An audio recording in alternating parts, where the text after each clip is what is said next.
Hallelujah. Hallelujah. Hallelujah. Praise the name of the living God. Praise Jesus, everybody. Welcome to this wonderful Sunday service. It is always an entry and an opportunity each time that we are chanced to come into the presence of the Lord. I want to greet you from wherever you are tuning in from wherever you are. I want to thank you for yielding more to God in such a time whereby the whole is people asking questions what's going on in their lives, but we don't have to ask questions. You know why?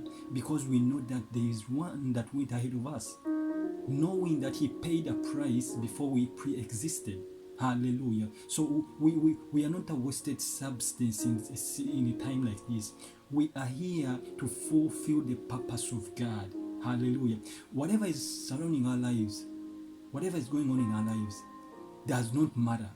All what matters is God. Hallelujah. Is the grace of God upon our lives. Hallelujah. I want to thank God for you. Thank you for coming up. Thank you for yielding more to God and less to what is surrounding you. Knowing that whatever is surrounding you is only limited. Okay? It's for a while.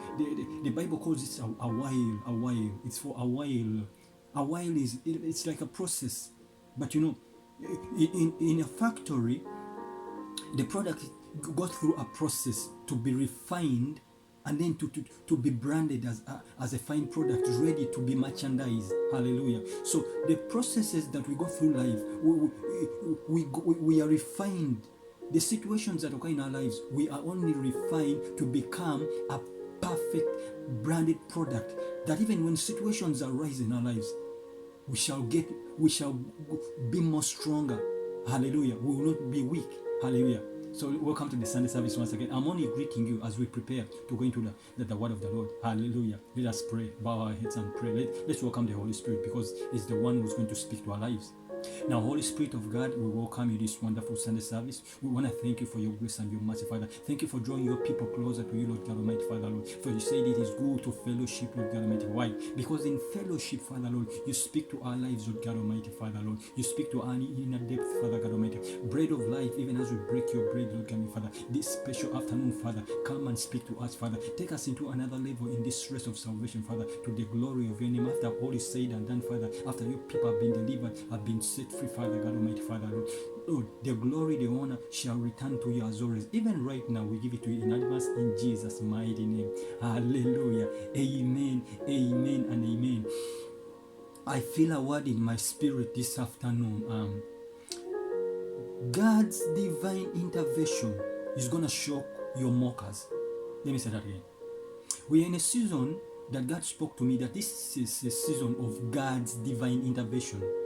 It's gonna shock all your mockers, the people that don't think that you will make it in life, people that don't think that you will ever be someone in life, people that don't think that you will ever become what God wants you to be.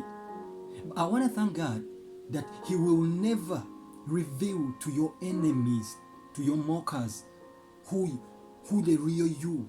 You know, God does not consult your past about your future. Let me say that again. God does not consult your past to orchestrate your future. That's what I want to thank God for. So this special session, God's divine intervention will shock your enemies, as we are going to read in the word that God has put upon my heart, upon my spirit. Okay, I'm sharing from the book of Genesis chapter 25. And I will share from verse 21 all the way to verse 27. The book of Genesis chapter 25, verse 21 to verse 27. How will God shock your mockers? How will He do it? Leave it to Him. As we are going to see, how did He do it in the times of the man called Isaac? Now Isaac, we know, was a promised son. Okay, let's go into the word of God. Thank you, Holy Spirit. Hallelujah. The Bible says that and Isaac prayed to the Lord for his wife because she was barren, and the Lord granted his prayer, and Rebekah his wife conceived. Verse 22. The children struggled together within her, and she said, "If it is thus, why is this happening to me? So she went to inquire of the Lord, and the Lord said to her, 2 nations are in your womb, and 2 peoples from within you shall be divided. The one shall be stronger than the other. The older shall serve the younger. Okay, verse 24.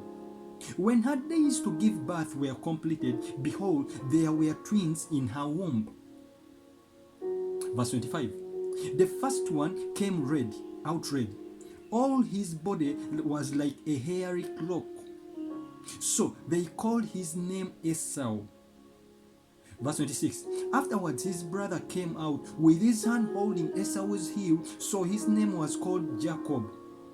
Isaac was 60 years old when she bore them.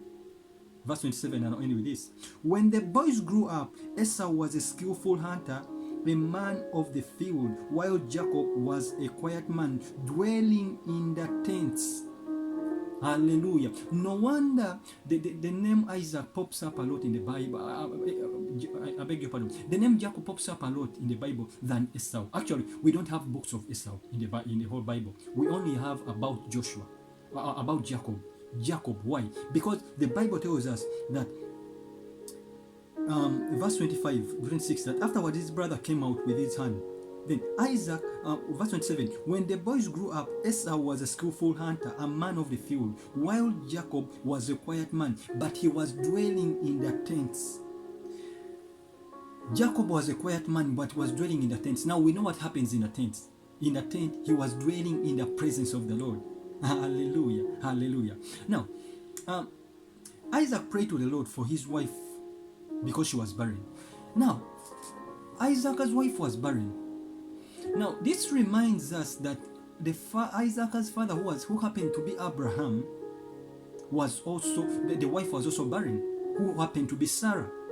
So the Lord, we know that very well in the book of in the same book of Genesis chapter 21. Let me just do a recap here, just to remind you. The Bible says that chapter 21, the Lord visited Sarah as he had said, and the Lord did to Sarah as he had promised. And Sarah conceived and bore Abraham a son at an old age, at the time of which God had spoken about. Okay. Now, when we go to the scripture of the day, it happened to his mother and his father. So it's happening to Isaac.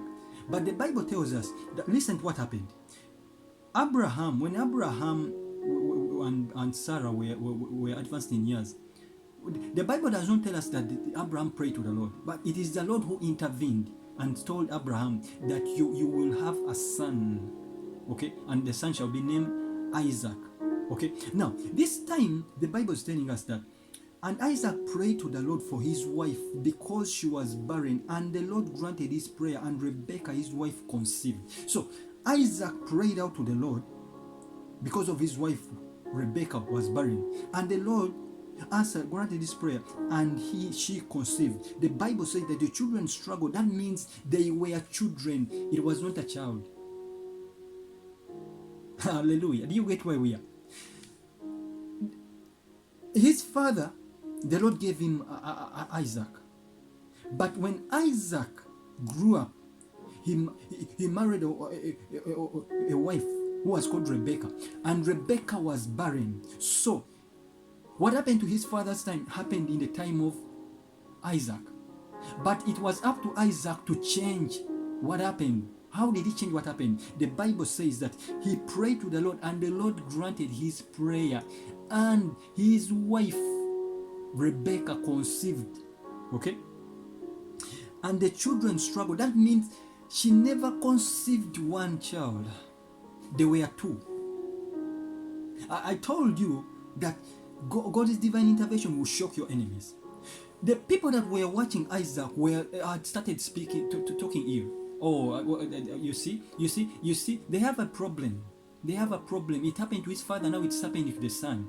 Maybe they sinned, because that's how people term us. When we have issues in life, people will be quick to judge us.